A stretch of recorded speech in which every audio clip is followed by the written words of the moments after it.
Subscribe now and press the bell icon. Never miss an update. सुप्रभात बच्चों। तो पिछली कक्षा में हम आपने उपसर्ग के ऊपर में चर्चा किया था, उपसर्ग को समझा था, उपसर्ग का अभ्यास किया था और उसी क्लास में हमने चर्चा की थी कि अगला क्लास जो हमारा होगा वह प्रत्यय का होगा। तो प्रत्यय पर आते हैं। प्रत्यय क्या कहलाता है कि वह तत्व जो क्रिया या संज्ञा शब्द के, वह चाहे क्रिया शब्द हो या संज्ञा शब्द हो, नॉन हो या वर्ब हो, जो भी हो, उसके पश्चात उत्तर में जुड़ करके, बाद में जुड़ करके, उत्तर पश्चात बाद में जुड़ करके, अर्थात प्रत्यय वह तत्व है जो शब्द के पश्चात जुड़ करके, बाद में जुड़ करके, उसके अर्थ में, उसके जो मीनिंग्स निकलते हैं, अर्थ निकलते हैं, उसमें चमत्कार, प्रभाव उत्पन्न कर देता है, बदलाव उत्पन्न कर देता है। एक ही शब्द में भिन्न भिन्न प्रत्यय लगाने से भिन्न भिन्न अर्थ को प्रकट करता है। एक ही शब्द है, दो तरह के प्रत्यय यदि हम प्रयोग करते हैं तो उसके भिन्न भिन्न अर्थ निकल आते हैं। तो कहता है वही चमत्कार उत्पन्न कर देता है। प्रत्यय वह तत्व है जो क्रिया या संज्ञा के पश्चात जुड़ करके उसके अर्थ में चमत्कार उत्पन्न कर देता है। प्रत्यय तीन प्रकार का होता है। हम आपने देखा होगा 8वां में, 7वां में, 6ठा में, 9वां में, 10वां में, जहां कहीं भी अवसर मिला होगा, हमने देखा होगा प्रत्यय का जो भी पाठ मिला होगा उसमें तीन तरह के प्रत्यय मिले होंगे। पहला मिला होगा कृदंत, तद्धित और स्त्री। कृदंत, तद्धित और स्त्री प्रत्यय। कृदंत, तद्धित और स्त्री प्रत्यय। अब हम कृदंत प्रत्यय को देखते हैं। तो कृदंत प्रत्यय को जब हम तोड़ते हैं तो उसका संधि विच्छेद होता है कृत जोर अंत। कृत जोर अंत। कृत शब्द क्रिया, भर्ब, क्रिया को कृत कहते हैं। तो कहता है कृत के अंत में, अर्थात क्रिया के अंत में जुड़ने वाले जो प्रत्यय है, क्रिया के अंत में, शब्द में ही छिपा हुआ है। कृत जोर अंत अर्थात क्रिया के अंत में जुड़ने वाले, क्रिया के अंत में लगने वाले प्रत्यय, क्रिया के अंत में जुड़ने वाले प्रत्यय कृदंत प्रत्यय कहलाते हैं। जैसे अक्वा, तुमुन, ल्या, अक्सा, अक्तवतु वगैरह वगैरह आपने बहुत देखा होगा। तो इन प्रत्ययों का जो प्रयोग होता है वह क्रिया के साथ होता है।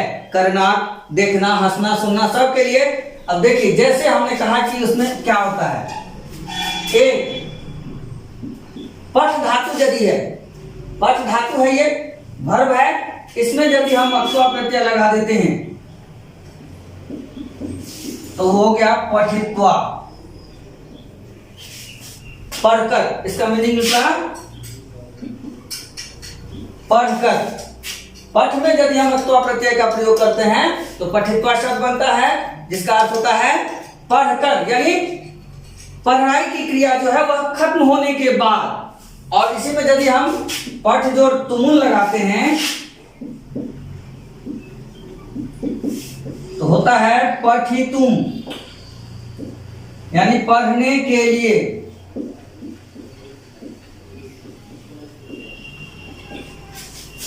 अब यहीं पर देख लीजिए कि हमारे सामने में दो प्रत्यय का प्रयोग हुआ है। एक ही धातु है, पठ धातु है। पठ में यदि हमने अलग अलग धातु का, अलग अलग प्रत्यय का प्रयोग किया है तो उसके अर्थ बदल गए हैं।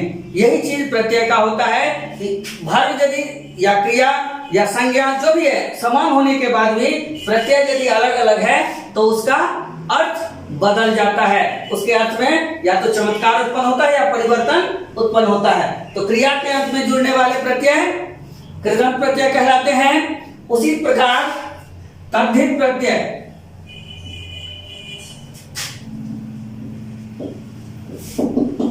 कहता है जैसे आपने देखा क्रिया के अंत में जुड़ने वाले प्रत्यय को कृदंत कहते हैं, उसी तरह संज्ञा,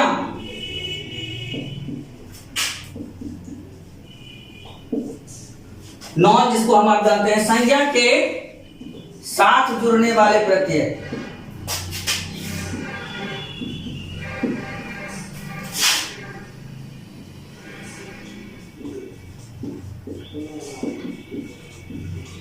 संज्ञा के साथ लगने वाले प्रत्यय क्या कहलाते हैं? तद्धित प्रत्यय कहलाते हैं। जिस तरह क्रिया के साथ लगने वाले प्रत्यय को क्या कहते हैं? कृदंत प्रत्यय कहते हैं। उसी प्रकार संज्ञा के साथ जुड़ने वाले प्रत्यय को तद्धित प्रत्यय कहते हैं, जैसे ठक, ढक, अण वगैरह वगैरह वगैरह जितने भी होते हैं अलग अलग बहुत सारे आपको दिखाई देंगे। तो ये प्रत्यय सब होता है, ये कहलाता है तद्धित प्रत्यय। और अगला है, तीसरा है स्त्री प्रत्यय।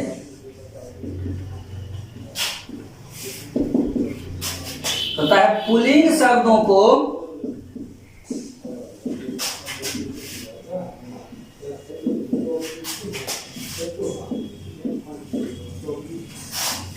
पुल्लिंग शब्दों के साथ प्रयुक्त होकर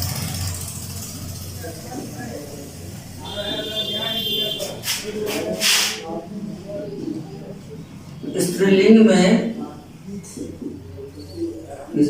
में परिवर्तन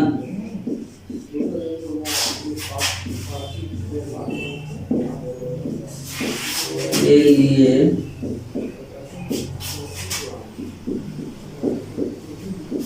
जिन प्रत्ययों का प्रयोग होता है उसे स्त्री प्रत्यय हैं। जैसे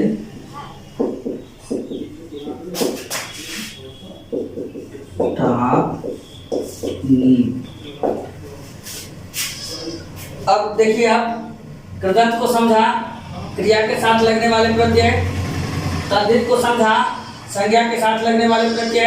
अब हमारा अगला है प्रत्यय का तीसरा रूप है स्त्री प्रत्यय। स्त्री प्रत्यय कहते हैं कि पुल्लिंग के शब्द, जो शब्द पुल्लिंग में, जैसे अश्व, अश्व शब्द है पुल्लिंग, और उसी को जब हम स्त्रीलिंग में बदलने के लिए प्रयोग करेंगे, स्त्रीलिंग का रूप धारण करने के लिए कहेंगे, तो उसमें हम जिन प्रत्यय का प्रयोग करेंगे वह स्त्रीलिंग प्रत्यय होता है, स्त्री प्रत्यय कहलाता है। तो ये स्त्री प्रत्यय 8 प्रकार के होते हैं, लेकिन हमारे सिलेबस में, हमारे पाठ्यक्रम में 2 दिया हुआ है, सिर्फ 2 पढ़ना है, टाक और नी। तो पुल्लिंग शब्दों को स्त्रीलिंग में परिवर्तन करने के लिए जिन प्रत्यय का प्रयोग होता है वो स्त्री प्रत्यय कहलाते हैं। तो इस तरह प्रत्यय का मूल रूप जो है, प्रत्यय का भेद जो है, उसको जाना है। अब हम अगले क्लास में कृदंत प्रत्यय में प्रवेश करेंगे। तो हमारा अगला क्लास होगा कृदंत प्रत्यय। धन्यवाद, आपका दिन मंगलमय हो।